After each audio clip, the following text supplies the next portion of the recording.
There's this connotation that networking has to be slimy. It has to come across as self-serving. And networking, it really isn't. It's not a one-sided conversation. We need to make sure people don't feel used. This goes back to the beginning of your networking call in the preparation, right? Why are you connecting with this person? What is the point? Is it just to waste each other's time, or are you trying to get something out of it?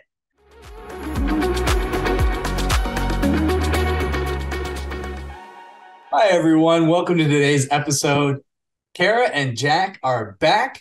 We hope you enjoyed last week's episode, why your LinkedIn profile sucks and what to do about it.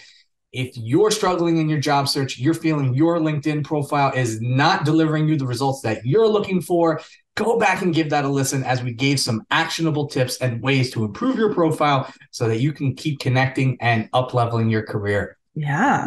And in last week's episode, we talked about one of the opportunities of having a really optimized LinkedIn profile is to generate networking opportunities. Ooh, networking. It's a scary word, right? No, it's not a scary word, because today what we're going to be talking about is 3 reasons why your networking calls might not be working, they aren't working, and how we can fix them, right? Networking is an art. And in fact, like all arts, it requires refinement and understanding. So before we get started, what is the definition of networking? Networking is 2 or more people coming together and exchanging information.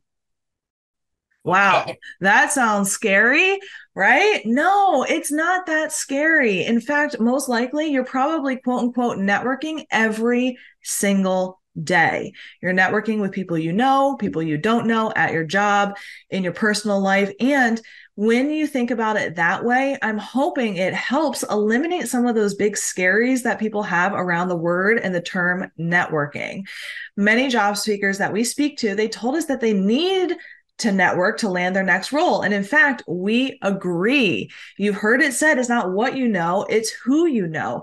And in this day and age, if you've heard us talk a lot of times, and if you're in a job search and your strategy is to completely apply to job boards over and over and over again, you're probably experiencing a very low ROI or return on your investment, your time and energy investment when it comes to landing interviews.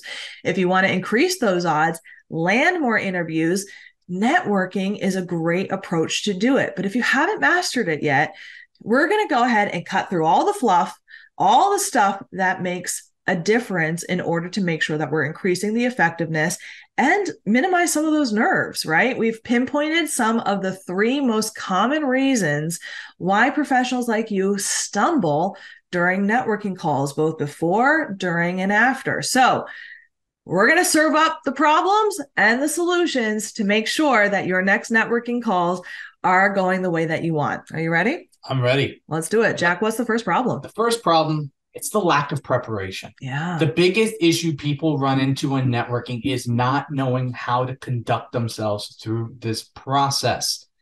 We're told to network, so we go network. We go have conversations, right? But then we come up empty. And this is because we all get excited at the potential carrot on the other side of this process. Ooh, a network, I'm going to get it. I'm going to get an opportunity. Well, of course I'm going to do it, even if it is scary. But many of us just dive into these calls without the adequate understanding of what preparation entails, such as background research. Also, if we don't do the background research, where does that take the conversation? How do we take generic and unengaging conversations and turn it into something that's fruitful, right? We have to make sure there is a desired endpoint in these conversations, which is why when we work with professionals, we give them a plan. We tell them exactly how to navigate the conversation, and they know exactly where the destination is, what those things they need to ask, what information they need so that they can continue to push forward in their job search. Anything you want to add on that? Absolutely. Preparing for these networking calls, here's the reason why preparing is so important. If you've ever gotten on a call with someone and you feel completely unprepared, right? What happens? Oh, first of all, you're not showing up and as your best, authentic, confident self. You stumble, you don't know what questions to ask, And you feel like you've wasted not just your time, but someone else's time. And we don't want that. And so you don't need to be spending a ton of time preparing, but having a little bit of preparation, it's going to help you not only mitigate some of the nerves and anxiety to get onto some of that, onto these calls, but rather you're going to have a better prepared conversation, have better questions, and it's going to make for a more effective conversation, which means you're probably going to get something out of that call, right? And it's not going to feel like a waste of time. So, what are some of the solutions and how can we really prepare for these calls, Jack? Well, I think first one goes without saying. It's doing some research ahead of time, right? Yeah. Before our call. What are we doing? And it doesn't mean right before the call. It's the day before, potentially. Spend some time on the person's LinkedIn profile. Understand or get a feel for the professional journey. Check out potential mutual connections that you might have with that individual. Maybe some career similarities. Did you go to the same school? Did you take a similar certification program? Do they post LinkedIn content? Well, what takeaways did you get from that? We need to find some areas of interest to potentially bring up on this call before we start asking questions so that we can build that initial rapport, because nobody's going to go that extra mile for somebody that they have no rapport with. Right. Here's the other reason why researching ahead of time is going to help out, right? If you are someone who has anxiety, who's nervous to get on a call with someone that you don't know, when you go and look at their LinkedIn profile, when you go and see a picture of them, there is something psychologically in our brains that helps with the networking call by doing the researching ahead of time, by really truly visualizing that person, looking at their photo. What tends to happen is our brains then create this familiarity with that person by doing our research. You look at their photo, you find some commonalities. Maybe you went to the same school, you have the same certification, you have some sort of interest together. Then by the time you actually get on that call, your brain feels like it's a second meeting instead of a first meeting. And so your nerves and your anxiety are lessened because you've done that preparation ahead of time, which means you actually show up more authentic and more confident because you're not trying to figure out who this person is, those initial things, because you've already done that. And so this feels like a second meeting instead of a first meeting. I absolutely love that point. Yeah. I never even thought of it that way. It's really cool. It's a really cool trick. Like, definitely try it before your next call with someone that you haven't met before. Wow. Yeah. Well, the next solution to the problem of lack of preparation is, well, I think we need to prepare some questions, right? We need to plan and avoid those generic questions where if we have a set of questions tailored to their experience or to what their insights can offer and towards what we want, right? To ask questions about what we're looking for, that's going to allow the conversation to go in the direction that we're hoping for. So I guess we should kind of spitball some examples. For instance, if you're a project manager, very hot type of area right now in the marketplace. Well, if they're a project manager, you want to become one. Well, it might make sense to kind of figure out, how did they start working in those types of verticals? Mm-hmm. What did they do? How did they get that initial break?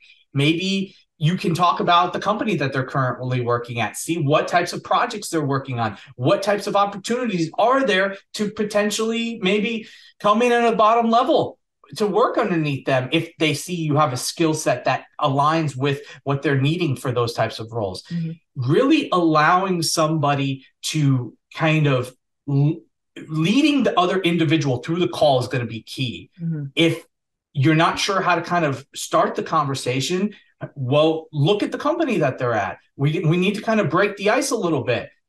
How long ago did they join that company? Was it less than 6 months? We could ask something like, wow, I see that you just joined this company. What did you like so much about it that you just had to join up?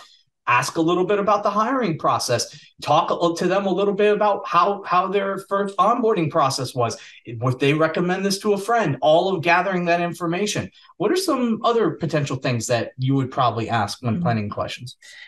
Truthfully, what I recommend is in that research phase is have some questions about that person, their career journey, where they are now, and be specific. Here's the reason why. I want to talk about the reason why, because it's really important. You're not just asking questions, just, excuse my language, for shits and giggles, right? You're not just asking questions to waste someone's time. You want to ask questions for a couple of different reasons. You're getting on that phone to exchange information, or that phone or that Zoom call, right? What type of information do you need to know from this individual? Are you trying to talk to them because of the fact that they work at a company you want to work at? Ask about the culture. Ask about what the hiring process was like. Ask about opportunities. Ask about what they're working on. Ask about challenges, right? Ask about if you're just trying to look for a mentor or they're in an industry that you're looking to pivot to, ask about the industry. Ask about what got them into it. Ask about what they're passionate about. The reason why you're asking questions, there's a few reasons. The psychological reasons behind it is a few. One, you want to start out getting that person talking in the networking call because, one, people like to talk about themselves. It's a fact. The second reason is a lot of times, especially after the pandemic, people are very lonely. And now they're talking to a lot of people in their jobs and all this other stuff, but not a lot of people in this world are active, genuine listeners.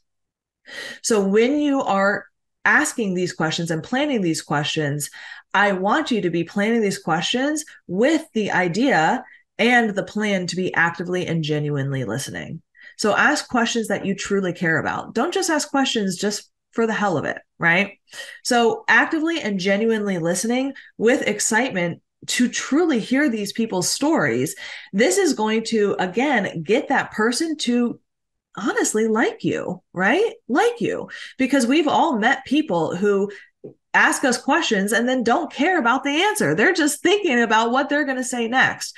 And so really listening and preparing questions that you want to know, and only a few of them so that you also have time so that you can talk, is going to help build that relationship, a genuine relationship. That's what we're going for here. I think that's so key. And it just rolls right into solution number 3, which is once you kind of know where you want to go in the call, let's practice it. Let's call up a buddy, a friend, somebody else who's in a job search, somebody who wants to move up in their career. I'm sure you have somebody out there where you can kind of reach out and say, hey, let's simulate this call. And making sure when you practice as if you're in the call. We don't just go through practice and go through the motions.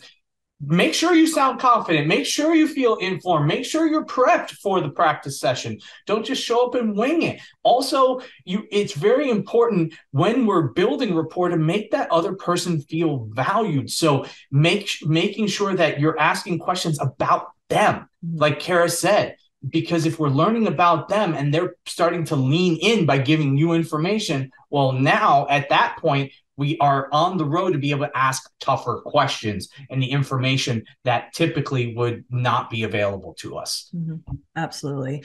The biggest part about practicing is this is uncomfortable, right? Not everyone networks. Out of working with thousands of executives, about 80 to 85% of these executives, high-level executives, have told me that they feel scared and fear around networking at all levels. And so this is not just if you're listening to this and you're like, oh, I'm not doing that. Most people feel that way.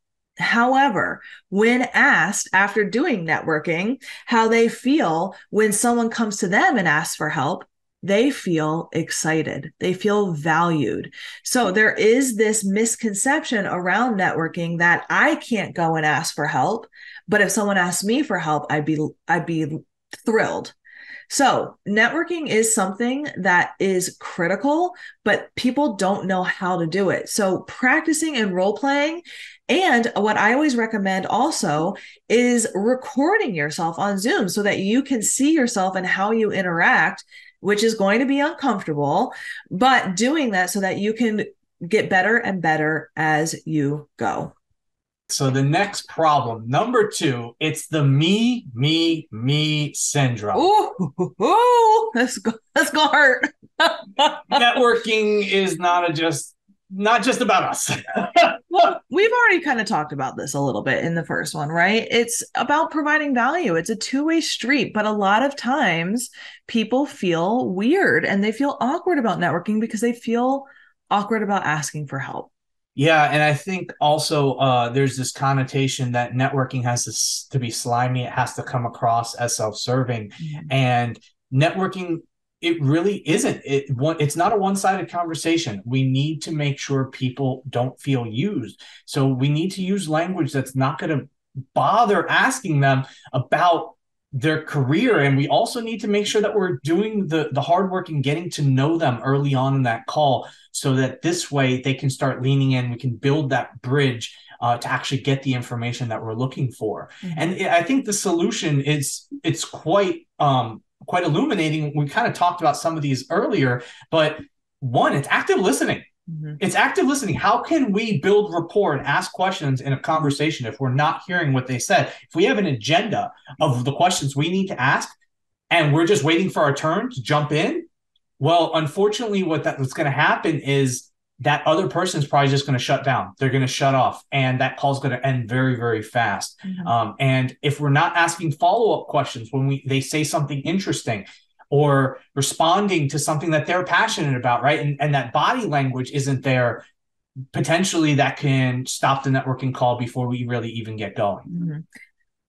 I always like to think about this, and I know we have all had this person. It's a friend or a family member that when you pick up your phone and you look, you're like, ooh, I'm not going to answer this right now because as soon as I answer or respond, they're going to be asking for something, or I know that this relationship is not a give and take because I feel like I'm constantly giving over and over and over again. If you don't have someone in your life like that, you might be that person. I'm just saying. I'm just kidding. I'm just putting people on blast. No, you are not that person. But it is one of those things where if you are that person in a networking call, that networking call is not going to go where you want it to be. The reason why we're honing in on this a lot is because this is why people feel disingenuous in networking calls, and why they don't want to do that is they feel bad about asking. They feel bad about asking for help. What we are talking about here when it comes to networking calls is they are critical to advancing your careers. Relationships are critical to advancing your careers. Anyone who tells you that they got where they are solely by themselves, it's not correct. You have to build relationships. And so the best critical advice, yes, we've talked about it before, listening actively listening, asking the right questions, but also genuinely being interested. One of the best things that I have done for myself, that Jack and I have done, is flipping our mindsets around how we interact with people by implementing a curiosity mindset in every conversation to genuinely get to know people, because the fact of the matter is that every single person you meet knows something that you don't know. And when you can go into conversations like that genuinely trying to figure out something that you don't know, it becomes exciting. It becomes almost like a game, and you become a better version of yourself every single conversation. And when you go into this, also the third part is with a mutually beneficial mindset too, of, hey, I might be asking for help, but I can also have value to offer too.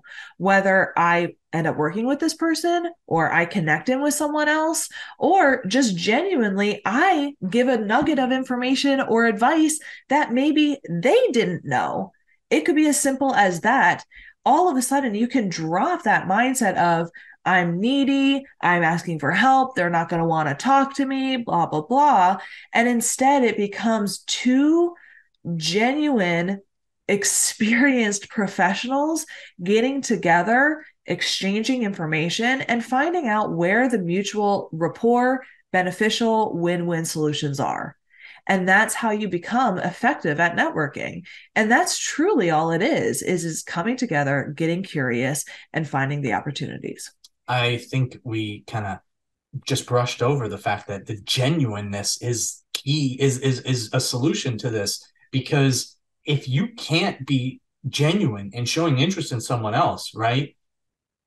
People are going to feel that slimy tactic from a mile away. They're going to know that you're trying something out on them to get something from them. Those walls, those defenses are going to go up. And unfortunately, you're just not going to get anywhere. Mm-hmm. So making sure that genuineness is at the heart of every networking call. And here's the other thing, right? When you are talking to someone who maybe you don't know, right? It's a new conversation. It's a new person. It's a new relationship. This is your chance to practice being authentic, being you. You get to drop expectations, right? A lot of times, and I don't know your background and whoever's listening, but for me, I grew up a lot trying to mask or twist myself to meet expectations of other people. And that created a lot of burnout. That created a lot of that grind. And it created this toxic mindset within myself that I didn't really know who I was or who I authentically am. And unfortunately, a lot of that came with trying to meet expectations that didn't even exist, right? I would look at someone's LinkedIn profile and be like, oh, they're not going to want to talk to me, or they're going to think this of me before even getting on the phone.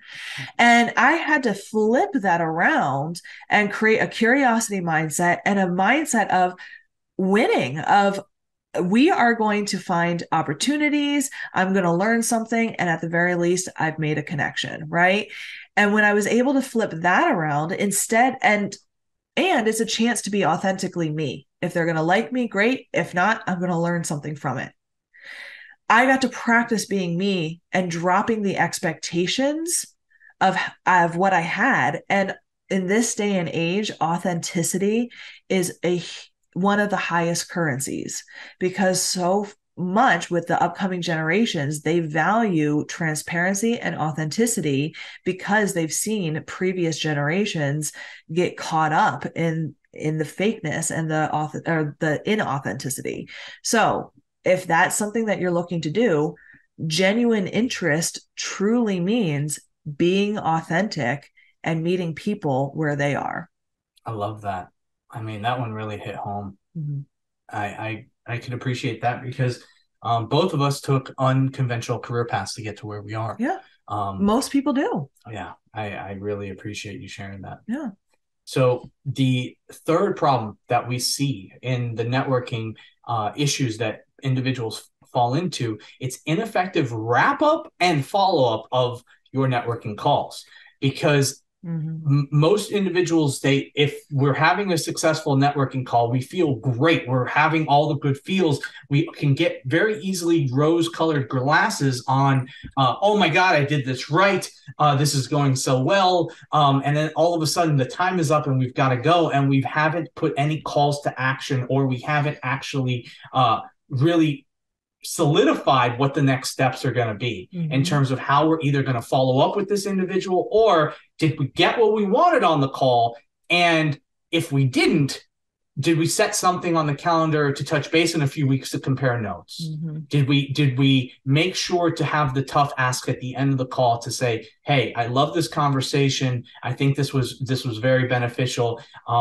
And I'd love to get something on the books for you 2 weeks from now. So since you weren't able to provide the information I was looking for, that we can come back to the table and discuss potentially what you've seen over the last 2 weeks so I can gain more information, right?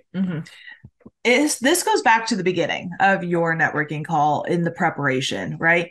Why are you connecting with this person? What is the point? Is it just to waste each other's time, or are you trying to get something out of it? Most of the time, you're networking for a reason.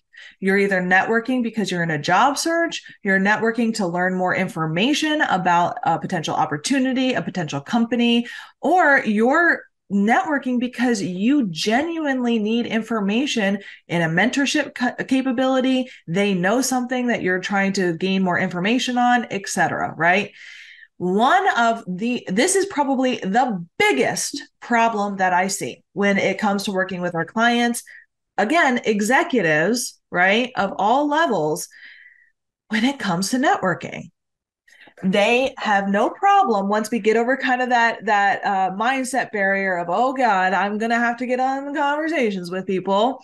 They get on conversations, they build rapport, they find commonalities, they have a great conversation, they ask questions, and they go, well, great, this was a great conversation. Let's stay in touch. I'll talk to you later. Boom. What was the point of that, right? You need to be able to get onto these networking conversations and ask the ask at the end. So in your preparation, I want you to write down at the top of the page of wherever you're taking notes to prepare the question that you're going to ask this person. Are they connected to someone that you need to get connected to? Do they have a job at their company that you want an introduction to the recruiter or the hiring manager? Are they the hiring manager and you want to ask them for a formal interview? Are they a mentor and you're looking to potentially ask for another meeting in 2 weeks, like Jack said? Whatever it is, I want you to write that down, circle it, star it, whatever, so that you don't forget it at the end of your call. Here's what I like to tell you. Tell everyone, ask. If it goes poorly, guess what? You never have to talk to these people ever again. Great. And you can learn the lesson and find a new way to ask the next time for the next call. But if you don't ask, you will never get a yes. You will never get an answer. The worst that they can say is no. And that no is actually a gift because you will know with clarity exactly what the answer is instead of waiting for weeks with uncertainty, wondering if you had asked, if you would have gotten a yes. So do yourself a favor and ask what you want to ask when you get on that call. Here's how to do it. Hey, I had a great conversation with you today. This was amazing. I was wondering, I see that you have a open position in your department. I think I'd be a great fit based on our conversation today. What's the hiring process look like? And what's the next steps to get me inside the hiring process? If there is a position and they're not the hiring manager, hey, you just said some really great things about this company. It sounds like it's a company I'm in alignment with. I see that there's an open position in the XYZ department. I would love if you would be able to make a recommendation or an introduction to the recruiter that you worked with to get in so that I could expedite the hiring process because I want to work with people like you. If you are looking for a mentorship, hey, I loved our conversation. I feel like I learned so much from you. You're doing the job that I've always wanted to do. Could we meet again in 2 weeks so that I can pick your brain if other questions come up? These are the ways to professionally ask for what you want. The next step from there is to help them help you. This is one of my secret weapons, and you're only learning it here. So definitely subscribe, give us that 5-star review. But here's what I love is help them help you.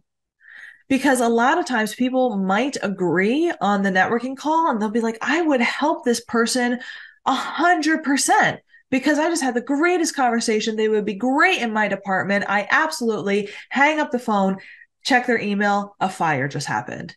And guess what? Because you happen to rank a little bit lower in their priority list because they just met you, right? That's just okay. That's fine. You might get forgotten. And so what you need to do is come up with a plan on how you're going to help them help you.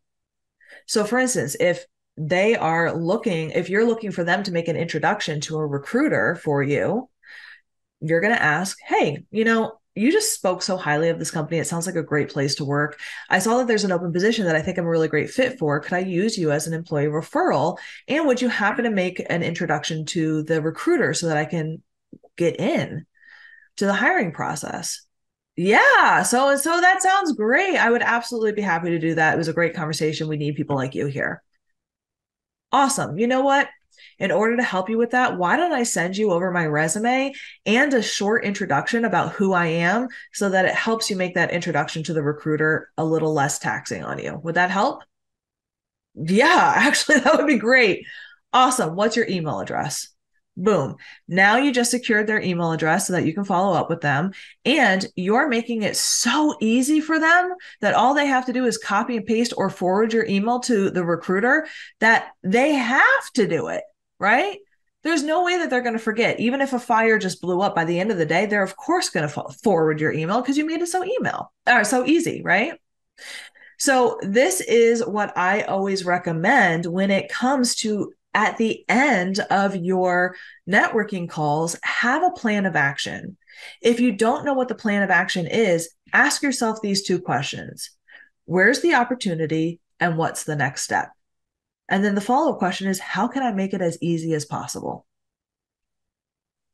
What other solutions? I think really follow-ups, timely follow-ups, sending a thoughtful thank you note within 24 hours, mentioning highlights from the call, reinforcing your genuine interest. People like personalization. Lean into it, right? Let's make sure that people feel those warm and fuzzies after having that conversation with us. Staying top of mind. But I guess that's part of a theme here, staying top of mind, because really the next one is stay in touch with these individuals. Make sure that we're sending updates, whether it's weekly, bi-weekly, really just kind of letting them know what is happening on the resources, the opportunity that they put us in contact with, the recruiter that they introduced us to, right? Letting them know where that is, where it was left off. It's okay for the tone to change as well when you're doing these follow-ups. You can have them lighthearted. They can be funny, but they can also be direct depending on the timing and what those action steps were decided between both parties at the end of the call. And that's why it's so important to have the plan, like Kara said, because we really need to be able to stay top of mind throughout this process and help them help us as best as possible. But in order to be able to have them help us, our third tip is make sure reciprocity is in the recipe. We need to make sure that we are sharing their articles. We're sharing job openings that we see that maybe they're a good fit for, or events or things that might be of interest to them. It's not just about taking here. We need to be givers as well. We need to make sure people see us as somebody who wants to help them as much as possible. And one of the interesting things that and anecdotes that we've seen play out from multiple clients is when they get into this process of networking, usually they end up connecting with people who they could potentially help. And we've had numerous leaders, executives, meet with people who are a little more junior in their career and all of a sudden be able to connect the dots to opportunities to people that they spoke with earlier in the networking process, effectively getting the younger generation hired, moving them forward in their career, but also giving back. And then what happens for these clients is typically right around the corner is their opportunity. And people actually go above and beyond for them after they've done it for other people. Yeah, absolutely. A lot of your career, what this boils down to is how are you giving back? How are you making connections? And what I always tell people is you might be in a job search right now and you're asking for help, but when you get into your next job, how are you turning around and helping others, right? And that's how this works. That's how you advance in your career.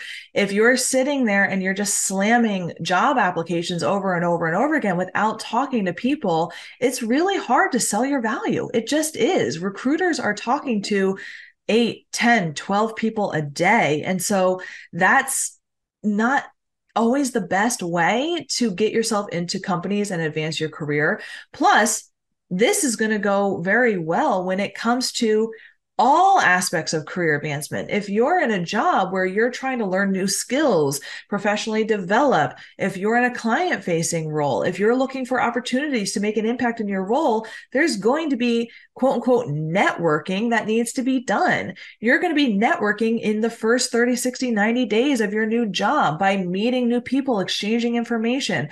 So having these types of solutions and skills is going to serve you well in all aspects of your career. It's a powerful tool, networking. And we've seen firsthand the transformative power of effective and meaningful and genuine networking calls. We've seen people from networking calls have positions created for them. We've seen them land consulting opportunities, and we've seen them meet with some really incredible people.